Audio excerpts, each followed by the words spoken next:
coucou tout le monde, aujourd'hui on se retrouve dans une nouvelle vidéo et comme vous l'avez vu dans le titre, on va parler de mes tops et de mes flops de l'année 2023 et je vous avoue que j'ai pas eu tant de flops que ça et que j'ai eu plus de tops même si j'ai pas eu de coups de cœur sur l'année 2023. Je suis quand même assez satisfaite, j'ai mis pas mal de 19, enfin j'ai mis 19 sur 20, j'ai triché, j'en ai mis même un 7ème, mais je voulais vous présenter 10 livres seulement, donc je vais vous présenter 6 tops et 4 flops de l'année 2023. La majorité des livres que j'ai à vous présenter, je vous les ai déjà présentés sur ma chaîne sur YouTube, mais bon, pour ceux qui ne consomment pas toutes mes vidéos, et ben ça va être du nouveau pour vous. Pour les autres, ben peut-être un petit peu du rébarbatif, peut-être, mais si je vous ai toujours pas convaincu et que je peux vous convaincre dans cette vidéo, bah j'adore rajouter des livres aux wishlist des gens. Du coup, vu qu'il y a plus de tops que de flops, je vais commencer par un top et alterner à chaque fois un top, un flop, un top, un flop, etc. Vous aurez compris. Il y a seulement un livre que je n'ai plus en ma possession, je m'en suis débarrassée. Il y en a un autre aussi qui va partir très prochainement, j'attends juste de faire quelques photos et tout, mais après ça va faire next. Au prochain, je vais vous présenter les 10 livres, mais pas forcément dans l'ordre de lecture ou dans l'ordre de préférence ou de non-préférence pour les tops et les flops. Vraiment, je vais tirer au hasard, je les ai mis en pile et voilà. Le premier top que j'ai à vous présenter, il s'agit de Mémoires de la forêt, le deuxième tome, donc Les carnets de Cornelius Renard, c'est illustré par Sanoé et écrit par Michael Brun-Arnaud, publié chez l'École des loisirs dans la collection 9 et j'ai adoré ce second tome. Je lui ai mis la note de 19 sur 20 sur Livre Addict et j'ai adoré en fait. On suit des protagonistes, ici principalement un renard dans le premier tome, c'était une petite taupe avec des troubles mnésiques, donc c'est-à-dire des troubles de la mémoire, des souvenirs, etc. Et vraiment j'ai adoré et en fait ce livre est abordé du point de vue d'animaux et est également accessible aux plus jeunes et c'est ça que j'aime, aussi bien aux plus jeunes qu'aux plus grands, on comprend, on s'attache aux personnages, on s'accroche, on est triste avec eux, on perd la mémoire avec eux, on la retrouve avec eux, on passe par diverses émotions, sentiments, on s'agace, on s'énerve, on a envie de pleurer, on est content, on est heureux. Enfin vraiment, c'est un vrai ascenseur émotionnel ce livre, avec une plume si douce, si fluide, si touchante, des illustrations merveilleuses. Enfin vraiment c'est un livre qui est complet, que j'ai adoré et tout. Je vais vous lire le résumé pour que vous compreniez mieux. Les festivités d'automne débuteront bientôt à Belle-Écorce. La forêt prend des airs de fête et tout le monde s'y prépare. Mais chez Archibald Renard arrive soudain un visiteur qui risque bien de gâcher les réjouissances. Célestin Loup prétend, document à l'appui, être le véritable propriétaire de la librairie qui aurait appartenu à son grand-père. Expulsé de ce lieu qui est toute sa vie, Archibald doit faire la vérité sur cette histoire. Accompagné de son neveu Bartholomé, il part en quête des carnets de son propre grand-père, Cornelius, désormais incapable de s'exprimer par lui-même, à confier à une mystérieuse société secrète. Et celui-ci semble déterminé à s'assurer que le renard est digne des souvenirs de son ancêtre. Et en fait, on va apprendre toute la vie du grand-père du coup d'Archibald, donc Cornelius Renard, et on va apprendre que ça n'a pas été tout rose et qu'il a en effet un lien avec les loups, mais quel loup! Et vraiment, j'ai adoré, c'était ultra touchant, ultra poignant. Ça parle de famille, d'amitié, de soutien, d'entraide, d'abandon, le fait de se retrouver seul, le fait d'avoir oublié certains passages de sa vie. Ça peut être parfois volontaire d'oublier certains moments de sa vie car ça a été tellement traumatisant que notre corps fait abstraction, enfin notre esprit fait abstraction de certains moments passés pour éviter qu'on souffre, pour se protéger soi-même, pour protéger du coup son esprit et son corps. Et vraiment j'ai adoré, j'ai hâte de lire le tome 3 d'ailleurs. Oui, je ne l'ai toujours pas lu alors que ça fait un petit moment qu'il est sorti, mais j'ai pas encore eu le temps de me le procurer. Mais ça me tente beaucoup de continuer de découvrir cet univers. Et voici le premier flop que j'ai à vous présenter de l'année 2023. Vous l'avez vu beaucoup passer sur ma chaîne dernièrement. Il s'agit de Cache-Cache Mortel de Kirsten White, publié chez De Saxus. Et j'en attendais beaucoup trop sûrement. Du coup j'ai été déçue et je lui ai mis la note de 14 sur 20 sur Livre Addict. 13 ou 14 de toute façon, les flops que je vais vous présenter, je leur ai mis la note de 13 ou 14 sur 20 sur Livre Addict. Il me semble que celui-ci je lui ai mis la note de 14. Après vérification, non, je lui ai mis la note de 13 sur 20 sur Livre Addict. En fait, je m'attendais à quelque chose de très dynamique, un peu à la Hunger Games, au labyrinthe, à vraiment cette dynamique, puisqu'il s'agit d'un cache-cache, donc on va aller dans un parc d'attractions se cacher, et mortel, bah du coup il va y avoir des morts, on s'en doute, mais en fait tout le long de l'histoire on ne sait pas qu'adviennent les joueurs, que leur est-il arrivé, de quoi ils sont morts, pourquoi ils sont morts, même les autres participants ne savent pas si en fait ils ont juste été éliminés parce qu'ils ont été trouvés ou parce qu'ils sont morts. Ils commencent à se douter de choses particulières au bout du 5e ou 6e jour, je ne sais plus, en tout cas il y a 14 participants qui vont devoir survivre dans ce cache-cache mortel, dans ce parc d'attractions abandonné, et en fait il s'avère que il n'y a pas juste une question d'argent, car oui il y a un gros lot à la clé, le vainqueur remporte des 100 et des 1000, et ça arrange les participants car ils n'ont pas d'accroche, ils n'ont pas d'attache à la vie, ils n'ont pas de foyer, ils n'ont pas de logement, ils vivent à la rue ou sont dans des foyers logements, ils n'ont pas de boulot, enfin vraiment ils sont dans des situations très précaires, et du coup ben ils ont participé pour essayer de remporter ce gros lot. Mais en fait on va voir au fil des pages qu'il y a un autre enjeu derrière ce cache-cache mortel, mais vraiment cette histoire manquait de dynamisme, de lien. Dans le premier chapitre par exemple on passe d'un personnage à un autre personnage en sautant juste une ligne, c'est pas forcément écrit tout de suite que ça va être tel personnage qu'on va parler, enfin vraiment ça manquait de fluidité, mais la thématique était intéressante, l'histoire de fond était intéressante, le dénouement était intéressant, mais vraiment ouais ce manque de lien, cette dynamique m'a manqué, et du coup ça a été un flop pour moi, j'avais mis la barre beaucoup trop haut pour ce roman. Deuxième top de l'année 2023, il s'agit d'une petite bricasse, il s'agit d'un auteur que j'adore vraiment, il s'agit de La Faucheuse, donc Le Glas, le 3e tome de Neil Chesterman, publié chez la collection R, et j'avais tellement peur de me lancer dans cette fin. Et avec cette fin j'étais en mode mais non, ce retournement de situation, ce dénouement, ça peut vraiment exister. Au bout d'un moment, ce livre peut exister.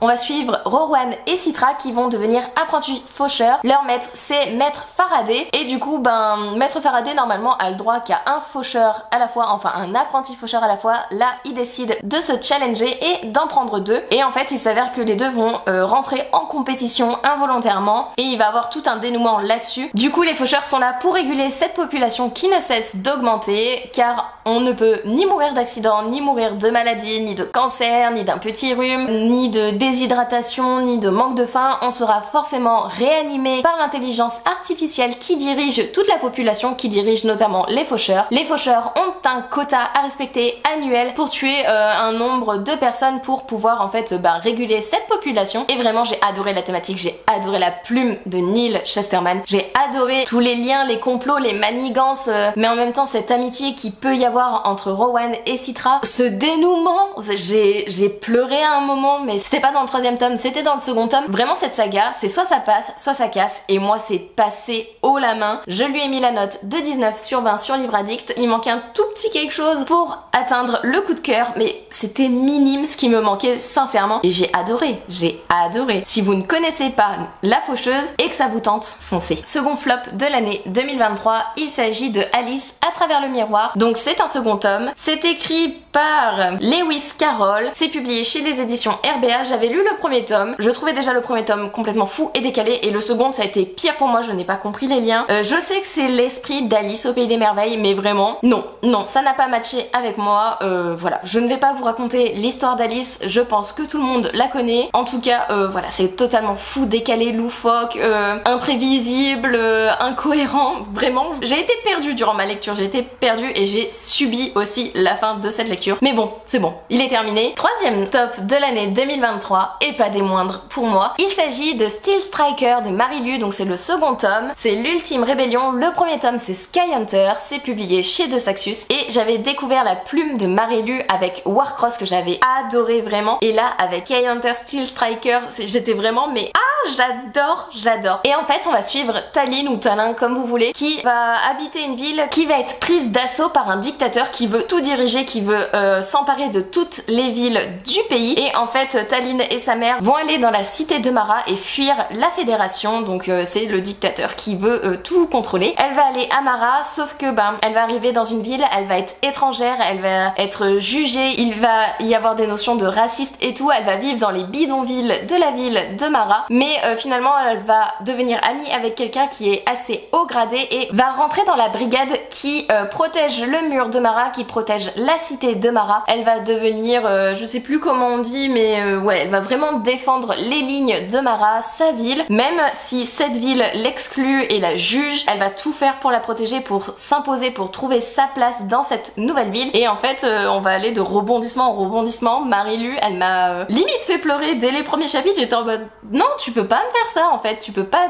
me faire ça. Dans ce livre, on a des notions, comment dire, pas d'intelligence artificielle, mais d'avancer des nouvelles technologies, de modification corporelle, de guerre, de manigance, de complot, de rébellion du coup. Vraiment, j'ai adoré cette histoire, je vous la recommande. Et je vous avoue que je vais sauter sur toutes les prochaines sorties de Marie-Lu. J'adore cette autrice, j'adore sa plume, j'adore ses histoires. Donc voilà, troisième flop de l'année 2023 et je vous avoue que j'étais assez surprise car d'habitude j'adore les écrits de cet auteur. C'est même lui qui m'a réconciliée avec le contemporain. Il s'agit de Mon cœur ensemble de Olivier Adam, publié chez la collection R. En fait, les thématiques abordées sont vraiment touchantes, sont vraiment prenantes, mais j'ai trouvé que ça manquait de lien, ça manquait de dénouement. En fait, ça parle de plusieurs thématiques à la fois sans forcément conclure une thématique à la suite des autres. Vous voyez ce que je veux dire? Genre, en fait, à la fin du livre, on a encore des questions sans réponse, ou du moins, j'ai encore des questions sans réponse. C'est pas le cas de tout le monde. Chez beaucoup, ça a été un top. Moi, ça a été un flop, malheureusement. Je vous lis le résumé. J'ouvre les yeux, j'ai encore des flammes sous les paupières. Tous les matins, c'est pareil. Je me réveille et il y a le souvenir du feu dans mon sommeil. Ces temps-ci, je ne rêve plus vraiment. Ou alors, je ne m'en souviens pas. Mais au matin, il reste ça, des flammes. Elles dévorent tout, prennent toute la place, réduisent tout en cendres. Il faudrait que je parvienne à ne plus y penser. Après tout, ce n'est rien, juste des flashs, des images incrustées dans la nuit, mais je ne peux pas. J'ai déjà ignoré trop de signes et je l'ai payé cher. Vraiment, ce livre était prometteur pour moi, mais ça manquait, ouais, comme je vous disais, de fin en fait. Voilà. Mais après, ça m'empêche pas que j'ai bien aimé l'histoire, que j'ai bien aimé la présentation et tout. J'ai fait abstraction. Après, une fois que je l'ai terminé, j'étais en mode ok, on passe à autre chose, next, voilà quoi. C'est dommage, hein, parce que j'adore cet auteur, hein. Mais bon, ça m'empêchera pas de lire d'autres de ses romans. Quatrième top, il s'agit de Inheritance Game, le second tome, de Jennifer Lynn Bartness. C'est publié chez Pocket Jeunesse. J'ai lu les 3 tomes en 2023, mais c'est vraiment le tome 2 où j'ai mis une meilleure note. J'ai mis un 19 sur 20. Donc en fait, on va suivre Avery qui, à la base, vit dans sa voiture, enfin à moitié dans sa voiture, à moitié chez sa sœur, qui a un copain qui est un petit peu malsain, qui fait que Avery est mal à l'aise quand elle est en compagnie de sa sœur. Et un beau jour, elle va recevoir une lettre d'un mystérieux, comment il s'appelle, Tobias Hawthorne, qui dit qu'il est décédé et qui lui a légué toute sa fortune, donc du coup qu'elle est héritière d'un milliardaire. Elle se demande pourquoi, qui est ce Tobias Hawthorne? Les conditions pour hériter, c'est de vivre un an dans la famille Hawthorne, de vivre dans la maison des Hawthorne avec 4 frères qui, c'est les 4 petits enfants qui ne comprennent pas vraiment pourquoi c'est Avery qui hérite de ça, quel est son lien, pourquoi elle et pourquoi pas eux, qu'est-ce qui se passe au sein de cette famille Hawthorne. Et en fait, ça va être un peu un escape game, une enquête. Vraiment, on va aller d'énigme en énigme, de surprise en surprise, de révélation en révélation. Il y a un petit triangle amoureux, je ne vous le cache pas. En tout cas, moi, j'ai trouvé qu'il y avait un triangle amoureux dans le sens où Avery est indécise entre 2 protagonistes. Mais j'ai adoré. J'ai vraiment adoré. J'étais à fond. C'est un roman qui est turnover. Les chapitres sont très courts. Ils font parfois 2 pages. Ils en font au maximum une dizaine. Vraiment, c'est un vrai turnover rythmé et addictif. Et j'ai adoré. Par contre, je ne lirai pas le 4e. Les 3 tomes m'ont amplement suffi. 4e flop de l'année, il s'agit de Si je n'existe pas de Kat Cueva, donc je vous mets la couverture juste ici. Comment vous dire, je sais pas trop vous le résumer, j'ai pu le résumer sur la main, mais en gros ça va être une protagoniste qui va écrire un journal intime qui finalement va être embauchée dans une, pas une librairie, mais un endroit où justement les librairies, les médiathèques ne veulent plus de tels livres et elle en fait elle va les archiver. Il y a un livre qui va tomber, elle va feuilleter ce livre et il s'avère que ce sont mot pour mot ce qu'elle a écrit dans son journal intime. Elle n'a jamais lu ce livre, elle pensait vraiment écrire ses pensées à elle et en fait le livre tourne autour de la question de pourquoi elle a écrit pareil dans son journal intime. Est-ce que c'est quelqu'un qui lui a pris son journal intime pour publier par la suite ses écrits dans un roman? Sauf que le roman est sorti avant, comment est-ce possible? Et en fait, je me suis sentie bernée du début à la fin et je sais même pas si j'ai compris le dénouement de l'histoire. Vraiment, j'étais perdue. C'était assez prometteur au vu du résumé, mais à la fin j'étais en mode à pas comprendre moi, à pas comprendre. Vraiment, je suis passée à côté de ce livre, j'ai subi un peu ma lecture, surtout vers la fin, la moitié et la fin du livre. Je n'en pouvais plus. J'ai lu pour lire et je trouve ça dommage, je n'aurais pas dû. Ça se trouve, je l'aurais posé, je l'aurais repris plus tard, ça aurait été, mais ça a pas été le cas et voilà. 5e top de la vidéo, un auteur avec lequel je vous baratine à presque toutes mes mes vidéos. Il s'agit de Victor Dixon avec Le Tombeau des Immortels. C'est le premier tome du second cycle Vampiria America et j'ai adoré mon écoute audio. Je lui ai mis la note de 19 sur 20 car il me manquait juste la petite larme ou le fait de pleurer ou le fait de m'agacer encore plus. Vraiment, il manquait pas grand chose au coup de cœur. Le résumé, en gros, ce sont 6 protagonistes qui vont rentrer dans un bâtiment, dans un hôtel important aux Amériques. Ils vont essayer en fait de faire un coup d'état, d'emprisonner des vampires et de se rébeller. En gros, ils vont rentrer dans le bâtiment avec un objectif à la clé, récupérer chacun quelque chose que la Magna Vampiria leur a pris et sortir dans un délai imparti. Donc c'est vraiment rythmé en mode La Casa de Papel et j'ai hâte de savoir la suite parce qu'on finit sur un cliffhanger, c'est en mode bah non en fait. Et j'ai trop hâte que la suite sorte et le titre du second tome du second cycle est juste magnifique, donc j'ai trop hâte que vous découvriez tout ça. Si vous vous êtes lancé dans la saga Vampiria, que vous n'avez pas adhéré au premier cycle de Vampiria, rien n'empêche de lire le second cycle de Vampiria. En gros, dans le second cycle, ça reprend l'univers de la Magna Vampiria avec Louis l'Immuable. On retrouve un protagoniste, mais comment dire, c'est des sagas qui se lisent indépendamment les unes des autres, vraiment. N'hésitez pas à découvrir cette saga de Victor Dixon. Et vu qu'on a plus de top que de flop, le dernier livre que j'ai à vous présenter est encore une fois un top. Il s'agit de Jamais plus de Colleen Hoover, publié chez Hugo Roman. On va suivre en gros une jeune protagoniste qui a vécu dans une famille qui était assez dysfonctionnelle, avec un père qui était violent, une mère assez soumise et en fait elle ne veut pas vivre ça, elle ne veut pas que ça lui arrive à elle, mais malheureusement ça va pas se passer comme elle l'a prévu. Ça m'a vraiment touchée, ça m'a vraiment poignardée, j'ai pleuré, j'ai mis 19 sur 20,